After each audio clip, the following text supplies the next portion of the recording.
Assalamualaikum warahmatullahi wabarakatuh. A'udzu billahi minasyaitonir rajim. Bismillahirrahmanirrahim. Surah An-Nisa surah 4 ayat 86. Allah berfirman, wa in da'iyatum bi tahiyyatin fahayyu bi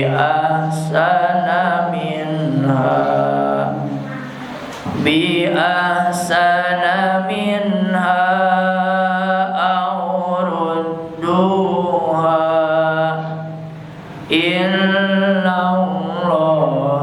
kana ala kulli syai'in hasiba.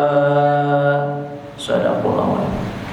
Wa qala Nabi sallallahu alaihi wasallam fil hadis haqqul muslim ala muslim khamsun raddus salam wa iyadatul marid wa tibamul janaiz wa ijabatud da'wah wa tasmitul hadis.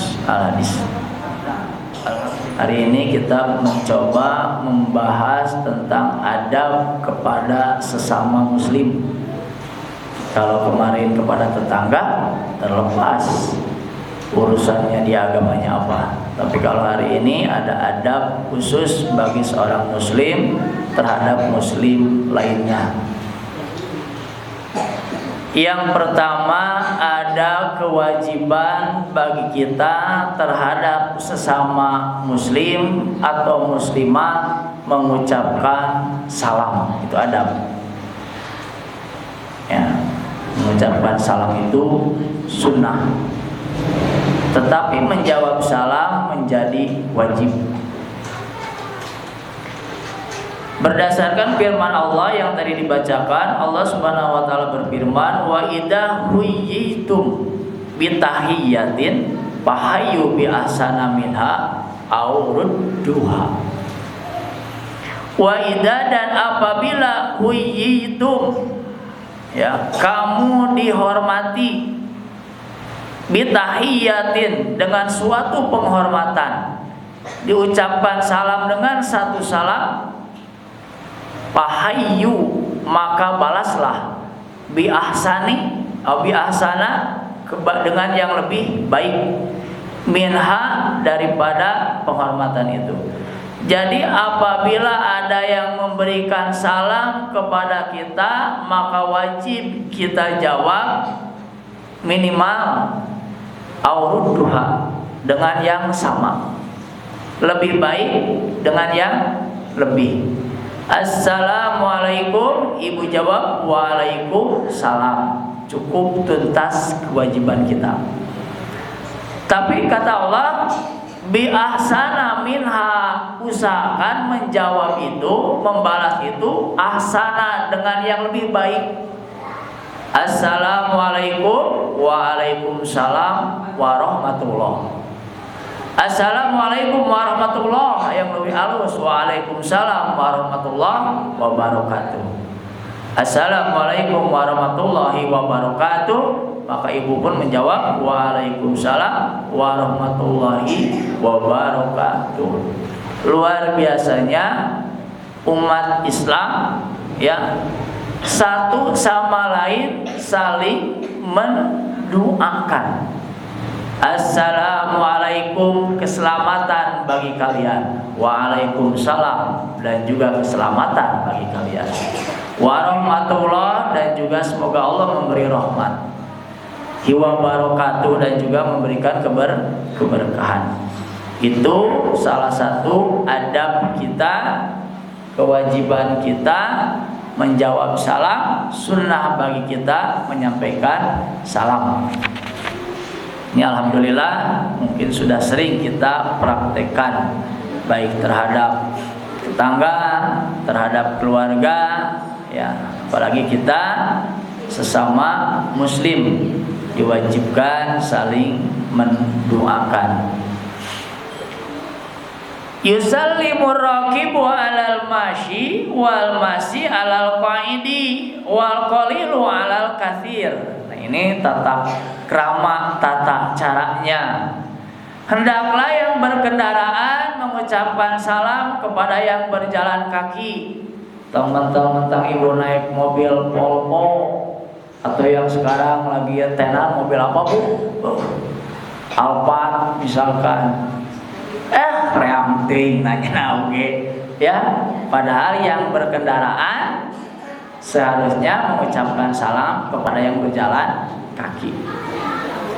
Yang berjalan kaki ada keharusan disunahkan untuk mengucapkan salam kepada yang duduk. Ada berarti balik. Mentang-mentang juragan karena mobil, kan orang menghormat lagi luar biasa. Juragan karena mobil mah juragan kuduna memberi salam ke yang berjalan kaki. Tapi karena kita melihat kegedean naik mobil, nih rengkuh depen lagi ya, jadi kebalik. Ya, seharusnya yang lebih tinggi itu mengucapkan salam kepada yang lebih bawah. Yang berjalan kaki kepada yang duduk. Sok ibu ke duduk. Kayak PRW ngalangkung. Buru-buru ibu cengkat. Assalamualaikum PRW. Pak RW mengucapkan salam ke ibu. Dibalik teh bu. Ya, hati-hati. Jadi ulah pada ningali pangkat jabatan, ya kita yang mendahului. Menurut hadis sebaiknya kita kalau kita sedang berkendaraan, ucapkan salam kepada tetangga kita, teman kita, saudara kita yang sedang berjalan kaki. Kalau kita sedang berjalan kaki, lihat tetangga digigirin ke diu darudu, kita ucapkan assalamualaikum. Minimal punten. Karena punten berarti menang pahala hukum, ai salama menang pahala, itu bedanya. Kalau dengan salam kita dapat nilai pahala kebaikan, tapi lamun punten itu hanya sopan secara sosial saja. Kemudian dari yang sedikit kepada yang banyak. Yang datang, alhamdulillah itu praktek satu orang. Assalamualaikum, dan kita bisa ngumpul. Waalaikumsalam. Ya, jadi yang sedikit kepada yang banyak. Yang berkendaraan kepada yang berjalan kaki, yang berjalan kaki salam kepada yang duduk, kemudian yang sendiri mengucap salam kepada yang banyak. Hadis. Kemudian innal malaikata tajabu minal muslim yamurru alal muslim wala yusallimu alaihi. Sesungguhnya malaikat merasa heran terhadap seorang muslim yang lewat di depan sesama muslim tapi tidak mengucapkan salam kepadanya. Tengok bu, dalam hadis ini malaikat sampai kaget ada seorang muslim tidak mengucapkan salam kepada sesama muslim yang berpapasan. Hati-hati bu ya. Jadi ulah hai ya teman. Hei ibu balik ke mana? Assalamualaikum warahmatullahi wabarakatuh. Gampang nanyakeun mah. Ya, ucapan salam, jangan membuat kaget malaikat. Wa taqra'u salam alaman arafta wa malam ta'rif, dan engkau ucapkan salam baik kepada orang yang kau kenal maupun yang tidak engkau kenal. Artinya menghargai ya. Mami muslimain ya takiyani bayatasofahani illa gufiro lahuma qabla ayatafarroqa.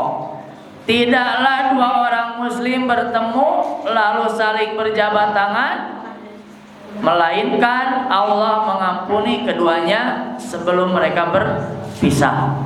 Luar biasa. Kalau ada seorang muslim bertemu dengan seorang muslim lain, kemudian mengucapkan salam, berjabat tangan kalau sesama jenis, ya, maka sebelum lepas tangannya Allah akan menurunkan ampunan. Tuh manfaatnya jadi seorang muslim. Sasalaman oge melepaskan dosa. Ya. Jadi kata Rasulullah, melainkan Allah mengampuni keduanya sebelum mereka berpisah. Satu lagi biar jelas.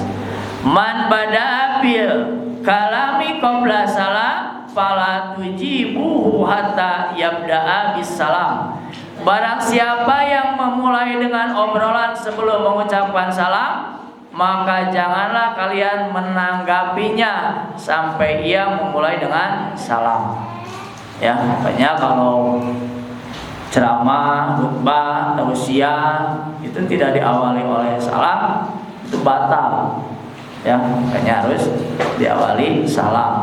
Ya, kita juga kalau sedang berkumpul sebelum mengucapkan hal-hal yang lain maka ucapkan salam. Adab pertama seorang muslim adalah mengucapkan salam terhadap muslim lainnya. Tenang, 10:30 culak cilepu. Jadwal udah Jumatan anak keluar. Yang kedua, mentasmitnya bila saudara kita bersin. Tahu mentasmit? Mengucapkan doa. Ya, kade ibu lamun bersin tong acihna hungkul tarik teh. Alhamdulillah na Allah. Ya, kadang-kadang kan urang mau bersin teh dengan matahari heula. Dah yang tarik ngejeleger, ngemplong teh. Memang dalam hadis kalau bersin itu ya maka keluarlah beribu-ribu kuman, beribu-ribu penyakit. Ya, maka mengucapkan alhamdulillah. Kewajiban bagi seorang muslim mentasmitnya. Apabila ada yang bersin mengucapkan alhamdulillah, maka jawab yarhamu kaulah. Semoga Allah memberikan rahmat. Bagaimana kewajiban kita yang didoakan? Kita juga harus mendoakan tong pedit yahdi kumullah. Ya, ini ada hadisnya. Nanti ada tambahan lagi yahdi kumullah wa yusli balakum. Itu pun bojo mah make balakum aya bima tara. Dan namanya hadisnya ada meninggal. Ya. Idza atasa ahadukum, apabila bersin salah seorang di antara kalian, falyaqul, maka ucapkanlah alhamdulillah. Ya, jadi ibu kalau bersin ucapkan alhamdulillah. Wal yaqul lahu akhuhu, dan ucapkanlah baginya, bagi yang bersin itu, akhuhu itu saudaramu, yarhamukallah, semoga Allah memberi rahmat. Faiza qala lahu, maka apabila dia berkata seperti itu, maka ucapkan lagi ya hamukallah, kemudian fal yaqul lahu yahdikumullahu wa yuslih balakum. Ya. Apabila seseorang di antara kalian bersin, hendaklah ia mengucapkan alhamdulillah, artinya segala puji bagi Allah. Dan hendaklah saudaranya juga mengucapkan kepadanya semoga Allah merahmatimu.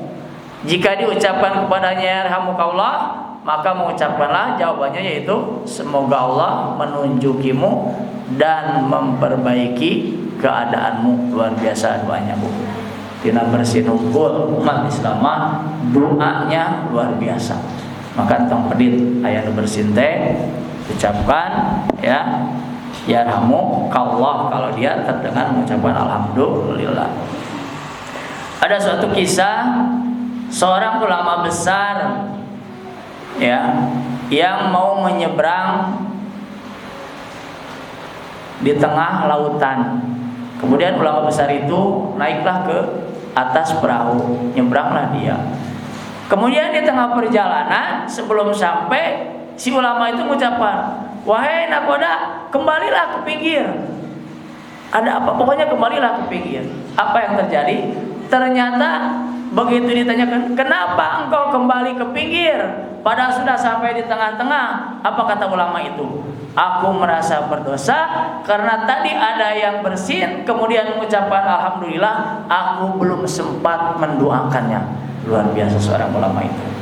Jadi kehalangan perjalanan jauh balik deui. Saking apa? Saking pentingnya memberikan doa kepada orang yang mengucapkan alhamdulillah saat bersin. Nah, itu harus kita contoh. Artinya apa? Ayo Ramadan. Itu mungkin nyebrang mudah ya, minimal bagi kita menjadi motivasi bahwa seorang ulama seperti itu pun masih takut satu amal yang dianggap dia tidak terlalu besar tapi takut terlewatkan, sehingga dia kembali untuk menjawab bersinnya seorang yang bersin tadi, yaitu mengucapkan yahdikumullah, yarhamukallah, ya doanya. Dan 3 banyak Bu, ayat 24 setengah 11 makanya tenang Bu, 3 wae lah kayak dilanjutkan Sabtu Payun. Yang ketiga, ada adab kewajiban bagi kita, yaitu menjenguk saudara kita apabila dia sedang sakit. Ya, minimal memberikan doa.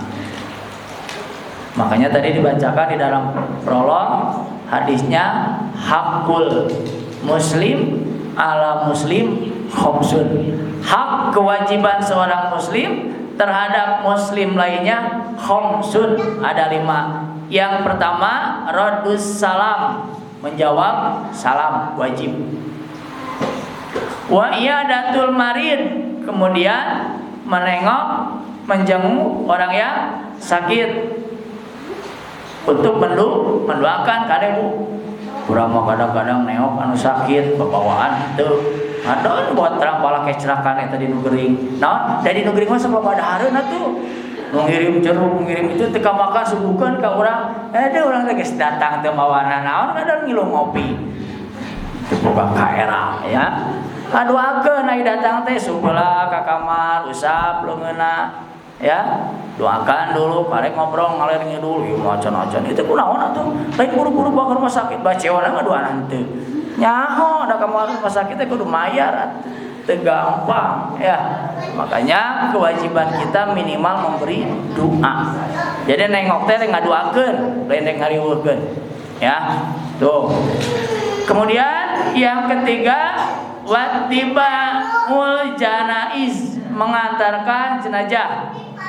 Kalau belum ada yang mengantarkan jenazah, nggak ada yang mengangkat, ya kurang angkat. Ya, itu menjadi hukum fardu kifayah. Kalau sudah ada yang mengurus jenazah itu, maka yang lain tergugurkan kewajibannya. Tapi kalau tidak ada yang mengurus sama sekali, maka dosa semuanya. Itu fardu kifayah bedanya. Ya. Kemudian yang selanjutnya, nah ini yang tadi yaitu mentasmid yang bersin. Wa ijabatud dakwah, ya, wa tasmitul atis, ya, menjenguk yang sakit, mengantarkan jenazah, mentasmid yang bersin, kemudian melaksanakan tuntutan sumpahnya, menolong yang teraniaya, bisa, ya.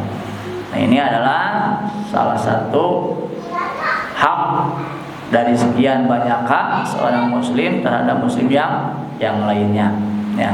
Jadi yang tadi ada 5 menurut hadis Rasulullah, yang itu menjawab salam, kemudian menjenguk yang sakit, kemudian mengantarkan jenazah, kemudian menjawab bersin atau mendoakan orang yang bersin, ya. Baik, yang selanjutnya satu lagi saja hadis Rasulullahnya. Mar da'waat imul jai'a wa fukul ani al asiro, jenguklah yang sakit, berilah makanan kepada yang lapar, dan bebaskanlah tawanan. Kalau ada tawanan bebaskan, kalau ada yang lapar ya beri makan. Ya, pokoknya kalau ada yang minta-minta ke rumah, sekira punya mah kasih. Ya, bisi benar-benar lapar, kemudian minta ke orang ngasih, dosa besar Bu. Ya, atau pasif dan kita masuk akal-akalan. Ternyata di mana mah pasif, di mana teh gede, nyakeun bae teman. Ya, ada peminta-minta di rumah luar biasa Bu, iwana agreng, tanyakeun bae teh ada urusan manehanana. Kewajiban urang mah memberi, bisi benar-benar eta lapar, bisi benar-benar butuh, kemudian kurang mengucapkan satu hal yang salah, mere teh mutruknya dosa besar. Penting mere 500 ge jadi kahadian. Keun we eta marek nu beunghar rek anu teu terserah. Penting urang membuat kebaikan. Jadi ulah suudon ti heula ya bagi kita kalau melihat orang yang mengemis, memohon, visi betul-betul mereka lapar. Yang keempat, mengurus jenazah orang yang meninggal. Ya, Ibu dulu pernah pelatihan pemulasaraan mayat. Masih emot kena ilmu na. Kumalamun ke aya nu ngantunkeun. Siap. Malu ka Haji Baru deui ke. Ya, siap bayana pantas pelatihan. Kana aya hilap pasep naon tara diange atuh dah. Nyawayana ilmu mempertahankeun ya. Ini jadi melaksanakan atau mengurus jenazah yang meninggal dunia ya. Kenapa? Karena itu menjadi kewajiban bagi kita, yaitu hukumnya fardu kifayah. Ya, fardu kifayah itu cukup ada yang mewakili untuk memulasara jenazah, baik itu memandikan, mengapani, kemudian menyolatkan, kemudian mengubur. Itu 4 itu minimal kewajiban seorang muslim. Kalau sudah ada yang menangani, yang mengurus, maka gugur semua dosa yang lain. Tapi kalau tidak ada yang mewakili, maka dosa semuanya. Nah, itu bedanya. Itu namanya fardu kifayah. Yang kelima sampai 5 saja, nanti 15-nya ditangguhkan minggu depan. Yang kelima, menasehati dengan suatu nasihat bila ia meminta nasihat. Bu, kalau ada yang meminta pendapat kebaikan, memohon nasihat, maka kewajiban ibu memberikan nasihat, memberikan pendapat. Ya, itu usahakan. Ada tetangga, ada saudara mengeluh, meminta pendapat, jalan keluar, ya berikanlah pendapat, berikan nasihat sesuai dengan juknis keadaan dia. Nasihat kita ya nanti dia sendiri yang menimbang dan memilah. Tidak mungkin kita memberi nasihat sesuatu yang buruk, tapi ada pertimbangan, ada yang baik, ada yang lebih baik. Bisa jadi setelah memberi nasihat kita, dia memohon nasihat lagi kepada orang lain, ternyata nasihat orang lain lebih baik, yang nggak jadi masalah. Kewajiban kita memberikan nasihat kepada orang yang meminta nasihat, yang pendapat nasihat itu. Ya, salah satu pengamalan dari surah Al-Asri pun yaitu illal ladzina amanu wa amilus sholihat wa tawassaw bil haq wa tawassaw bis sabr. Saling menasehati dalam hak dan kesabaran. Ya, sadaqallahu. Baik, kita lanjut.